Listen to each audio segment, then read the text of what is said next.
Vietnam, the country that we always proud of, is renowned to the world for its breathtaking natural scenery, hospitable people, diverse culture, and unique culinary art. The country is filled with captivating natural and man-made beauty, such as Phan Vang Peak, known as the roof of Indochina, the highlight of any trip. Ha Long Bay, an offshore paradise with fantastic scenery and dreamlike qualities. Sơn Dong, the world's largest cave with enormous chamber, My Sơn Sanctuary, and Hoi An, the ancient town where both Eastern and Western influence can be seen. Vietnam has another precious treasure, its people. They are friendly, energetic, industrious, helpful, and honest. They usually smile, willing to give help, and are genuinely interested in foreigners. Culture is also a highlight of Vietnam. For thousands years of history has established a diverse and unique culture. Many intangible cultural heritages have been recognized by UNESCO, ranging from Tay Nguyen's gong, Nha Nhạc to Quan Ho folk music. Last but not least, Vietnamese food is one of the most varied and seductive on the planet, a delicious mix of the food of its colonial visitor and age-old native flavors and techniques. Hardly anyone can resist the appeal of Vietnamese cuisine. These images are what tourism promoters bring out to impress the world, to make foreigners feel like, wow, that's amazing, I have to go there immediately, and they come to Vietnam with high expectations. However, is this the real Vietnam? Perhaps not. Let's tell you another story. No. 10,000 bạn 51 ơi. No, thank you. No, thank you. Sorry. Sorry.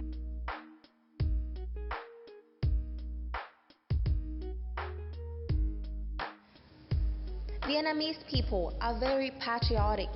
It's hard to find any comment that bashing the country on social networks. Likewise, when advertising, we always put forward the brightest sides, and sometimes we overpride ourselves. Yet before promoting the good stuff, let's look at reality. It's not always about happy, clean, innovative, breathtaking scenes as the commercial images. Viewing from afar is too good to be true. Now let's take a close-up. What you are going to see here is what truly seen from a touristic point of view, the dark side. The first problem that we consider is pollution. When foreigners visit Vietnam, bumping into trash is unavoidable. As soon as tourists step off their property, the place is littered in with plastic bags, bottles, numerous kinds of wrap, and so on. The trash simply ruins the beauties of everything. Let's take Ha Long Bay as example. What foreigners can actually see here may be terribly different from what they expected. The water has been contaminated badly. Thick layers of oil and bits of rubbish float on the water surface just off the shore. This is partially because the place is overloaded with visitors. Too many people visit Ha Long Bay now. The more people come, the more garbage is thrown out into the environment. However, there is no waste treatment on the boats or in the residential area. Local residents hardly notice the situation, and even so, they choose to remain still. And that's the most ironic part, since foreign travelers don't hesitate to collect trash, clean off the beaches. Here's a comment from one backpacker posted on TripAdvisor. It reflects how the action of local people can badly affect the national image in public eye. It's not ignorance, it is cultural. They care nothing about their neighbors. Someone will always clean up after them, just as their mom does at home. Yes, their houses are usually very clean. They only litter when they are not at home. After all, the problem is twofold. The first is lack of any organized rubbish collection or recycling, and the second is the lack of education. Acknowledge. Traffic is also a huge problem that everyone acknowledges, but cannot change it.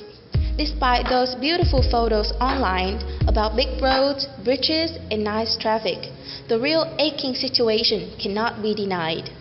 There is no fixed rule for the time the traffic jams to happen, but it is worst during the rush hour when everyone is in a hurry to get to work or to come back home. This kind of sound may be very familiar to you, the rush hour sound. Yes, this can be very annoying to some extent. Many tourists coming to Vietnam are shocked by rush hours in Hanoi and Ho Chi Minh City. The busy life that they excite about is one thing, but the horrifying scenes is another, to make a bad impression about Vietnam. While the increase in car use and congestion are serious problems, the most annoying thing about the traffic in Hanoi is the way people use their horns. It's a habit which serves no purpose most of the time. Of course, this is not allowed in the city, but the traffic police in Hanoi seem to be so overwhelmed by the volume of traffic that little can be done. What about buses? The main means of transport for tourists to get around might be not as peaceful as expected. What is the situation? This couple story reflects a part.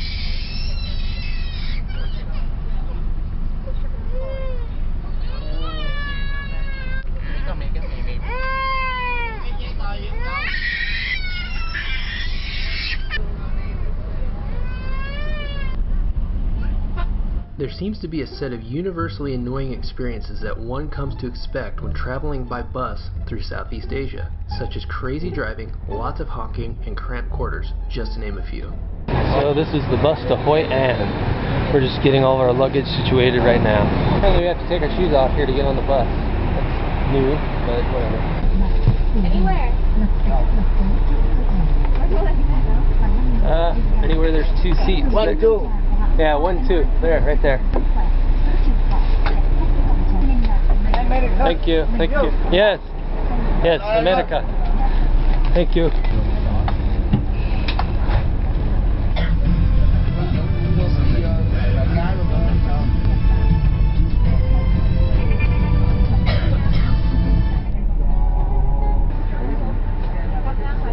So we stopped again, and it looks like they're going to throw in these big bags of oysters in with our luggage. So I don't know how that's going to work. What happened? It smells disgusting. Got a bunch of oysters? Yeah, man in the motor. That's it. Yeah. Stink. Yeah, awesome. Freaking knew that was going to happen. In the meantime, crossing the street is also somehow too much to take for foreigners. The title of How to Cross Streets in Vietnam is anywhere to be seen on the internet. Because in the bigger cities like Saigon there are so many vehicles on the road and crossing it can be an absolute nightmare. I can tell you now, there will never be a good time to cross. The technique is to literally start walking. Even if the vehicles are going, start walking, commit, do not stop, and the vehicles should stop for you. I know that sounds absolutely crazy, but seriously, you will never cross that road if you don't do it.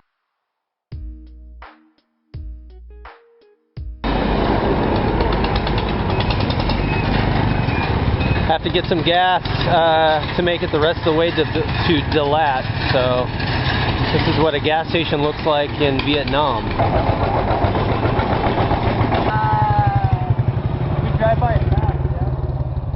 In Vietnam, as well as Southeast Asia in general, the rules of the road are governed by size, with pedestrians at the bottom of the food chain, followed by motorcycles, then cars and trucks.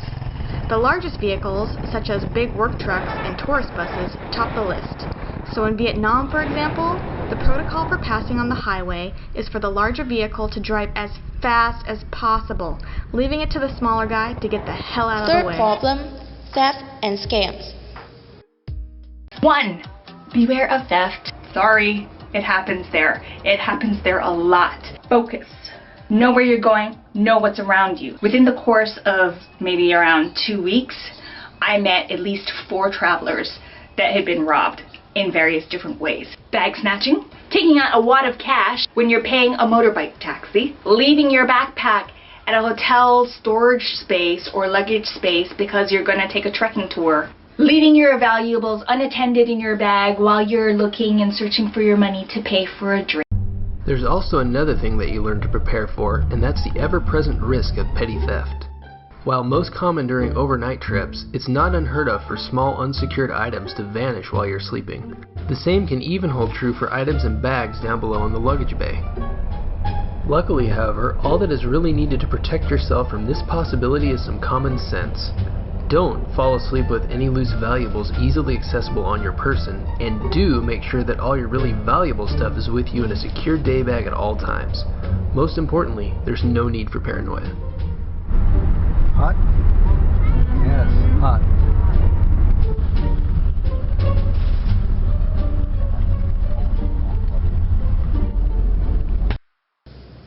Scamming is also an embarrassment of Vietnam. We heard of taxes overpriced, goods at markets and shops for foreigners are also super expensive too. If you have not known the meaning of scam, this is the definition and vivid examples.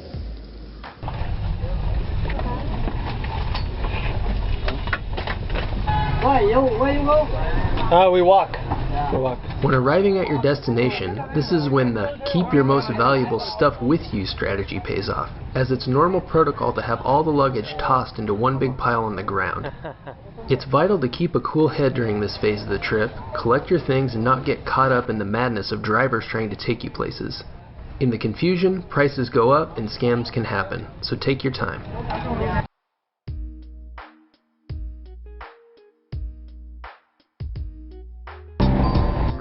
Bit overwhelming at first, the old quarter is bursting at the seams with activity and proved to be an excellent place to start exploring. Now you can see this one, open now, open free. However, when traversing the city on foot, you become a moving target for many people who are more than willing to sell you a good or service. You need a motorbike tour? Buy for me now for lucky. Dog meat restaurant. You have a card? I'm already lucky. You eat dog meat? Yeah. We're just gonna walk? Why not now? Well, because... Before coming to Vietnam, we read up on some of the most common scams that can happen, as well as how to avoid them. What the? Ah. This is one of those scams. It starts when a fruit vendor tries to physically place their baskets and conical hats on you for a seemingly innocent photo op. It's all fun and games until the photo is actually taken, at which point they demand you pay them a photo posing fee. I was feeling pretty confident after avoiding the scam in this instance, and I felt ready for anything, or so I thought. No photo. How much for bananas? 20,000. 20,000? There you go. How much? 20? 20? 20? 20? 20? Oh, 50 for 2. 50 for 2. Okay. I don't know. Change? Yeah, change. Change. Oh, you gave her 200,000? That's all I have. Oh.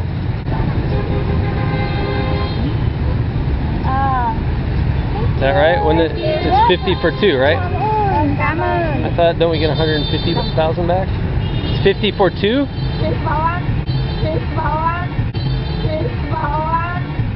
50 for 1? You said 50 for 2. For 2? 50? Yeah? Yeah. 50 for 1. You said 50 for 2. 50 for 1 more. Whoa. What? Wow. Is that right? No. That wasn't That's right? alright. Okay. Okay, bye. She gave you 100,000. 100,000. So she charged us 100,000 for these fucking things? That's a huge ripoff. It can't be denied that Vietnam is a beautiful country with plenty of tourism potential. Vietnam should be the highlight of any visit to Southeast Asia. A lot of the interesting signs are reachable by feet, but at the same time, ubiquitous burdens may come as well. There exists a misalignment between tourist expectations and the Vietnamese tourism sector's delivery. The majority of tourists encounter at least one downright negative experience that more or less overshadow their trip. Therefore, alongside with the efforts to bring our best to the world, we should make the best of ourselves, focusing on upgrading the quality, the true value. Conservation and service is the key to success. This clip is not for bashing Vietnam. We are just presenting the real picture. It's so sad but true. Even Vietnamese people can easily point out what the problems are. To overcome the challenge that affects sustainable development, the emphasis should be put on responsible tourism, which is understood as the responsibility of organizations and tourists in all tourism activities, including defining policy, planning and exploiting natural resources, developing products, organizing business, and serving tourists.